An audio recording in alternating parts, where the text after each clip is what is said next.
Good morning, students. Today you are going to learn about seeds and fruits. Okay, so let's begin with the fruit. सबसे पहले हम fruit के बारे में पढ़ेंगे and about the types of fruits and then we are going to the seeds और फिर इसकी टाइप्स के बारे में डिस्कस करेंगे. ठीक है.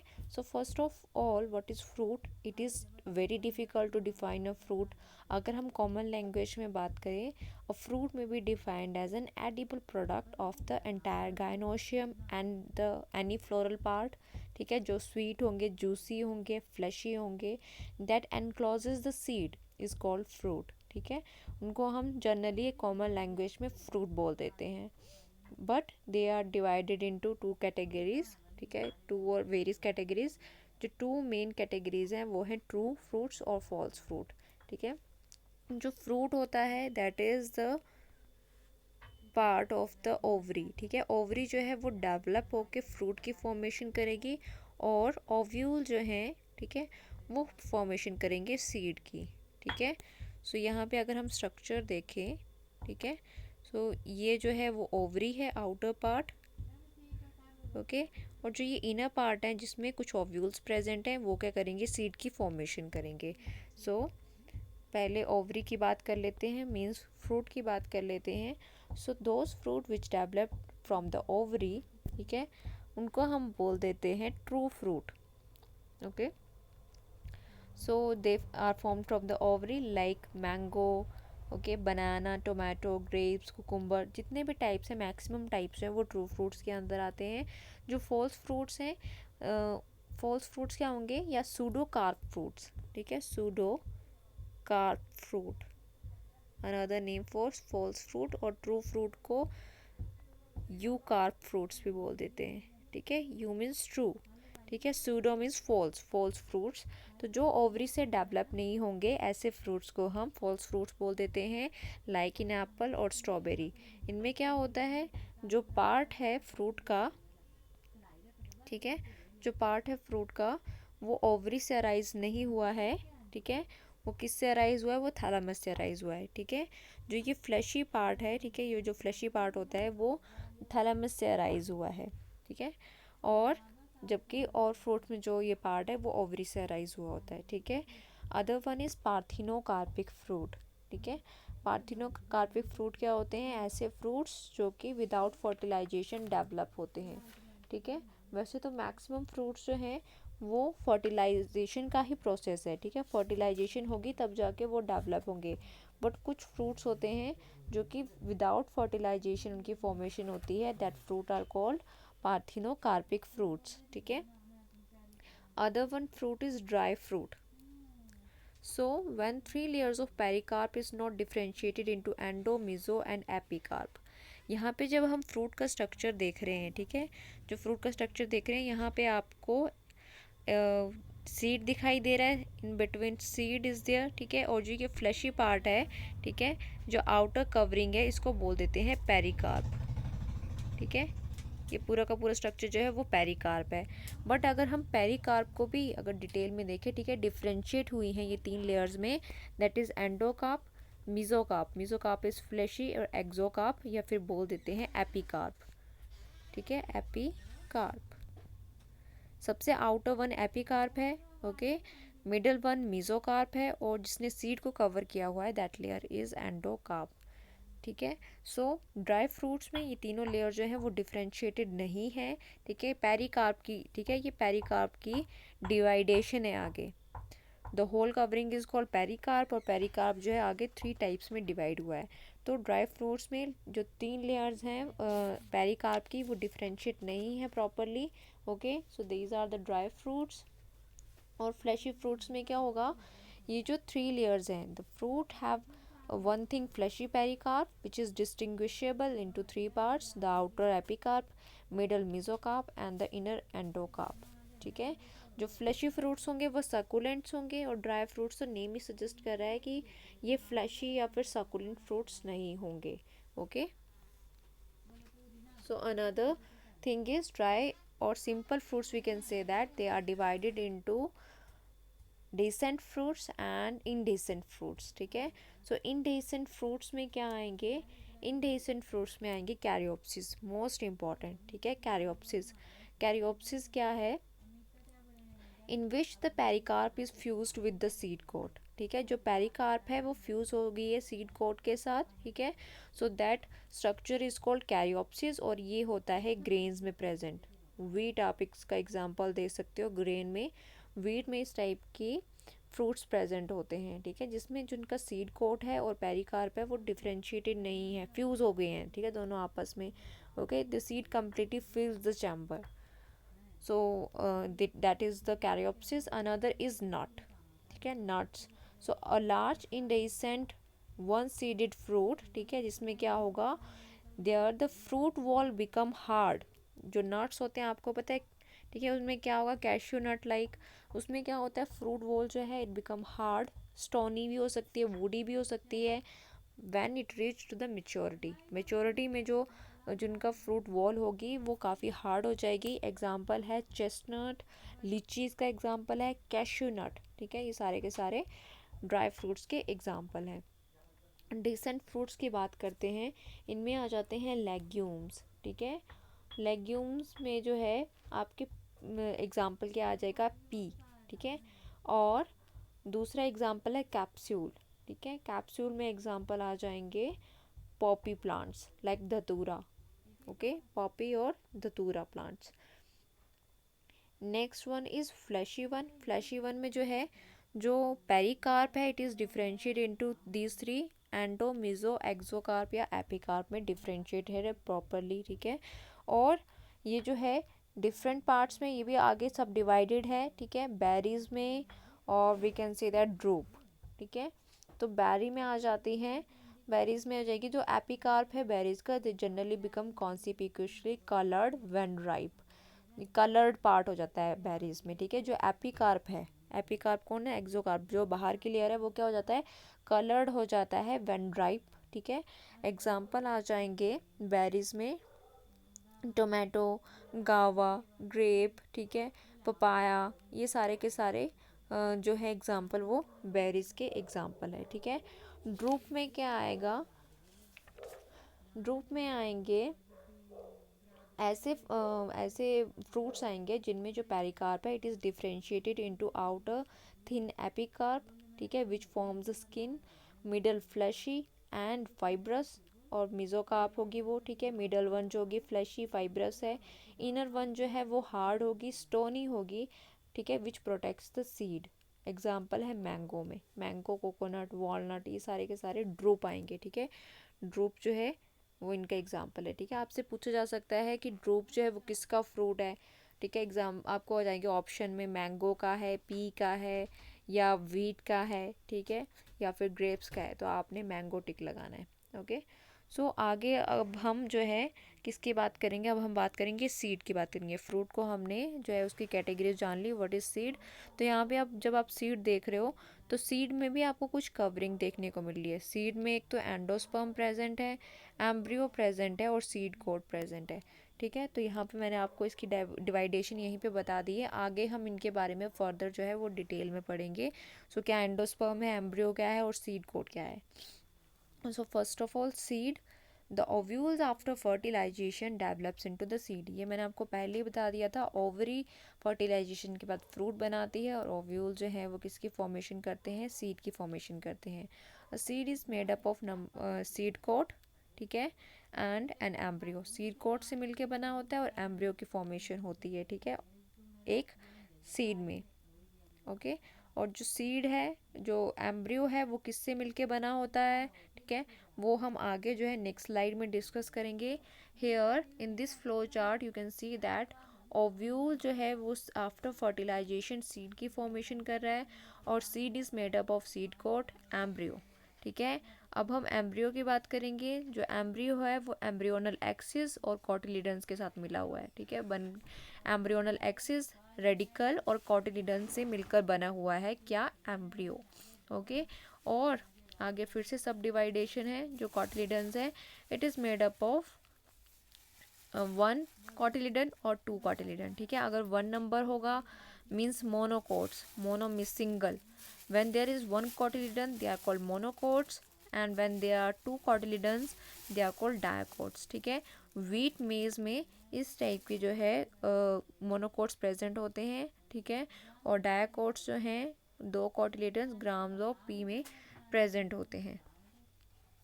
ओके जी, about the monocotyledons, so here you can see the structure of the monocotyledons. Okay, सबसे आउटर वन जो है वो सीड कोट प्रेजेंट है, और उसके बाद क्या बताया था, एम्ब्रियोनल एक्सिस होगी, ठीक है, एम्ब्रियो प्रेजेंट होगा। और यहाँ पे आप देख रहे हो कि एंडोस्पर्म भी प्रेजेंट है, ठीक है। एंडोस्पर्म जो है वो ट्रिपल फ्यूजन जो है उससे मिलके बना होता है, ट्रिपल फ्यूजन जो कि सेकेंडरी न्यूक्लियस, ठीक है, ये पोलर बॉडीज जो है जब मेल गैमेट से फ्यूज होती है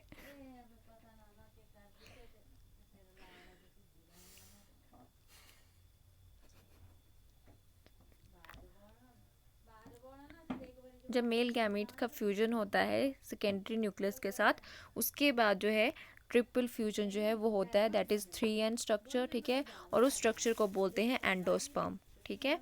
तो एंडोस्पर्म जो है it is protected by a layer which is called aleurone layer, proteinaceous layer है, ठीक है। एम्ब्रियो को जो है आउटर कवरिंग है एंडोस्पर्म की, दैट सेपरेट्स द एम्ब्रियो, ठीक है। Okay, so here you can also write important information about the scutellum। जो कॉटिलीडन है मोनोकोट्स में जो कॉटिलीडन होता है दैट इज कॉल्ड स्कूटेलम, ठीक है, उसको स्कूटेलम बोलते हैं। एंडोस्पर्म को देखिए एम्ब्रियोनल एक्सिस से जो है सेपरेट किया गया है अब by this aleurone layer. Okay, aleurone layer important है, ये आपको पता होनी चाहिए, व्हाट इज एल्यूरोन लेयर, ठीक है। एंडोस्पर्म क्या करता है, डेवलपिंग एम्ब्रियो को न्यूट्रिशन प्रोवाइड करता है, और स्कूटेलम क्या है, the cotyledon of the monocot is called scutellum, ठीक है।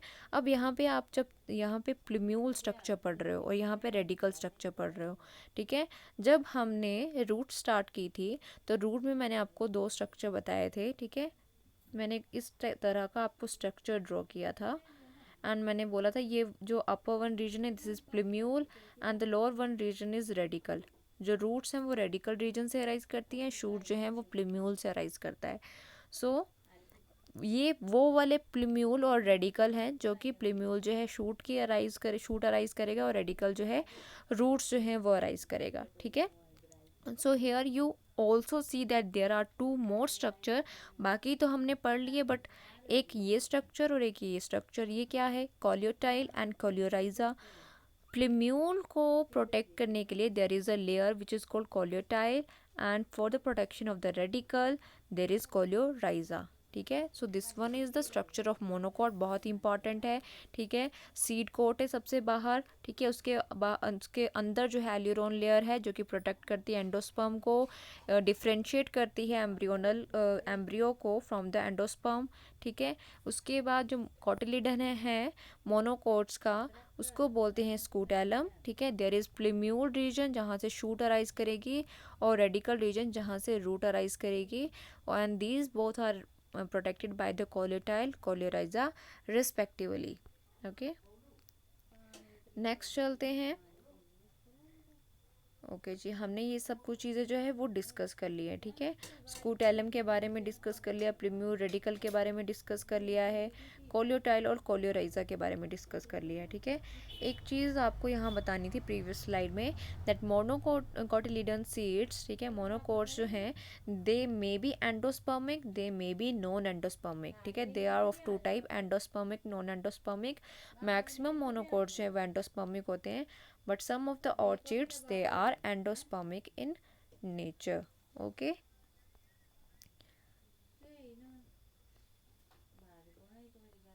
चलिए नेक्स्ट चलते हैं डायकोट्स पे, ठीक है। तो डायकोट्स में 2 कॉटिलीडन्स होंगे, मोनोकोट्स में आपने देखा था एक ही कॉटिलीडन जो था वो वहाँ पे प्रेजेंट था। Okay, so here you can see that there are two cotyledons, ठीक है। डायकोट्स जो है वो स्ट्रक्चर प्रेजेंट है, ठीक है, and there is plumule region, there is radicle region, ये मैंने आपको पहले बता दिया था, ठीक है। ओके जी, यहाँ पे अगर आप स्ट्रक्चर देखते हो, ठीक है, सो प्लूम्यूल रीजन तो आपको पता है, रेडिकल रीजन आपको पता है, यहाँ पे आपको दो स्ट्रक्चर देखने को और मिल रहे हैं, एपिकोटाइल रीजन, हाइपोकोटाइल रीजन, ठीक है। So the region where this cotyledons attaches, ठीक है, इन द अपवर्ड डायरेक्शन, ठीक है, जो कि प्लूम्यूल साइड से अटैच कर रहे हैं, दैट इज़ एपिकोटाइल रीजन, और जो रेडिकल साइड से जब टच कर रहे हैं ये कोटिलिडन्स, वो हाइपोकोटाइल रीजन है। या फिर बोल सकते हैं कि रेडिकल रीजन के जो अराइज कर रहा है, ठीक है, इस रीजन में जो इस साइड को पेनिट्रेट कर रहा है, this region is called hypocotyl, and जो एपिकोटाइल रीजन है वो प्लूम्यूल रीजन को पेनिट्रेट कर रहा है, ठीक है। So this is about the epicotyl, hypocotyl. और क्या स्ट्रक्चर आपको विजिबल है, testa and tegmen, okay, testa and tegmen. The outer part is called testa, ठीक है, outer integument is called testa and the inner one is called tegmen. अब ये किस तरह से फॉर्मेशन होती है, चलिए पहले मुझे आपको ये बताने दीजिए। This part is called, this lower one is called micropyle region and this one is called chalazal region, ठीक है। जब आप 12th क्लास में पढ़ोगे, so there is detail in the micropyle और चिलाजल रीजन। तो यहाँ मैं आपको बता दूँ, जब पोलन ट्यूब पेनिट्रेट करती है, पोलन ट्यूब जब अराइज होती है, ठीक है, इन द स्टाइल, तो वो माइक्रोपाइल रीजन से क्या करेगी, ठीक है, पेनिट्रेट करेगी यहाँ से, और एग को जो है फर्टिलाइज करेगी, ठीक है। This one is the structure of ovule, okay, ovule का स्ट्रक्चर है, ठीक है। तो ओव्यूल में ये माइक्रोपाइल रीजन है, और यहाँ पे चिलाजल रीजन जो अपवर्ड डायरेक्शन में है, ठीक है, ये चिलाजल रीजन है, ये माइक्रोपाइल रीजन है। अब मुझे आपको ये बताना था कि जो टेस्टा और टैगमन है, ठीक है, वो किससे फॉर्मेशन होती है। So this one is the outer integument, ठीक है, इंटेगुमेंट हैं ये सारे के सारे, outer integument, and this one is the inner integument. So outer integument जो है वो टेस्टा की फॉर्मेशन करेंगे, और टैगमन की फॉर्मेशन जो है वो इनर इंटेगुमेंट्स करेंगे, ठीक है जी।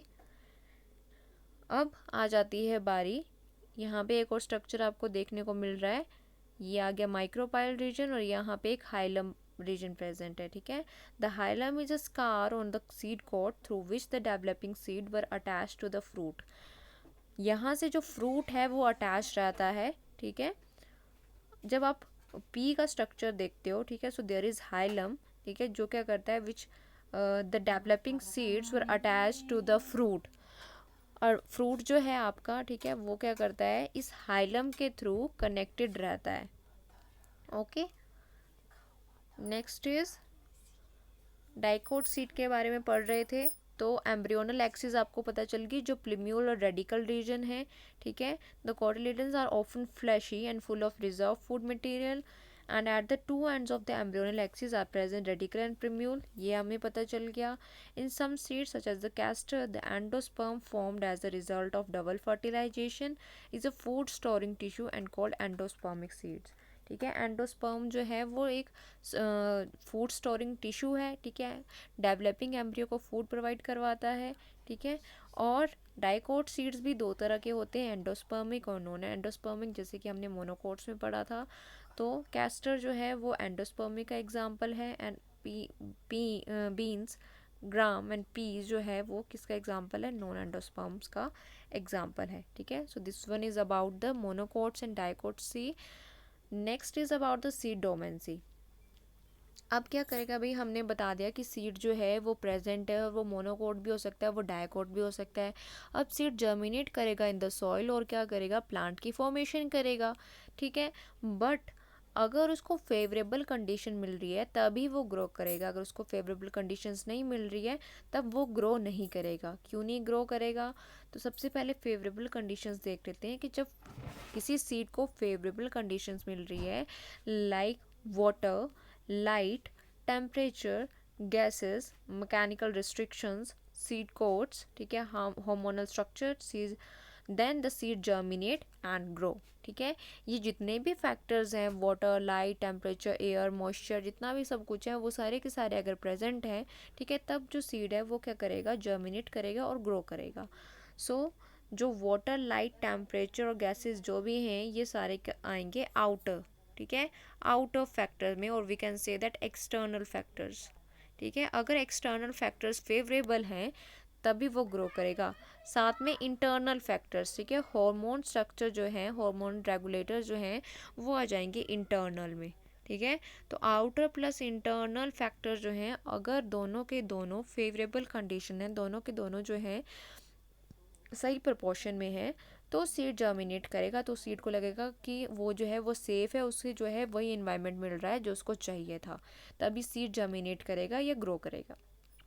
ओके, अगर ये कंडीशन अवेलेबल नहीं है, इनमें से कोई भी कंडीशन जो है वो लैकिंग है, ठीक है, कोई भी कंडीशन ले लीजिए, लाइक टेम्परेचर सूटेबल नहीं है, मॉइस्चर प्रॉपर नहीं है, या फिर इंटरनल स्ट्रक्चर जो है वो प्रॉपर रेगुलेट नहीं हो रहे हैं, तो सीड क्या करेगा, उस समय जो सीड है they do not germinate, they become और they gone in the inactive stage, that stage is called dormancy. तब सीड जो है डोमेंट स्टेज में चला जाएगा। And how do we define the seed dormancy? It is defined as a state in which seeds are prevented from the germinating. अब seed जो है prevent करेंगे जर्मिनेटिंग के, क्यों? क्योंकि favourable conditions are not there. जैसे ही उनको फेवरेबल कंडीशंस मिलेंगी वो क्या करेंगे, जर्मिनेट करेंगे और ग्रो करेंगे। But when they have unfavourable conditions they do not grow, they go in the dormancy stage. Okay, so this one is about the seed dormancy. Thank you so much for watching the video.